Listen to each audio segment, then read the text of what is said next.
Magandang tanghali mga kapatid. Pumatok online ang pag-giveaway ng isang mag-asawa sa kanilang kasal. Ang souvenir kasi nila, mga prutas at gulay na pwedeng ikonsumo ng kanilang mga bisita.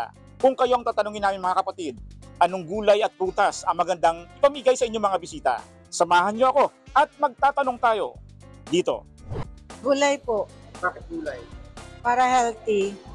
Prutas po, Bakit prutas? kasi masustansya.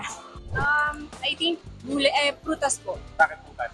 Kasi yung prutas po, kasi most of the people po parang mas marami yung kumakain ng prutas kaysa sa gulay. Although pareho namang nutritious. Gulay na lang po. Bakit gulay? Kasi sa mahal ng bilihan ngayon, kailangan natin ng mga masusustansyang pagkain natin. Bakit? Prutas po. Bakit prutas? Para kung di sila kumakain ng gulay, pwedeng prutas. Mga Ako ang inyong hani ng bayan, ang tunay at nag-iisang pantanggal umay sa pananghalian.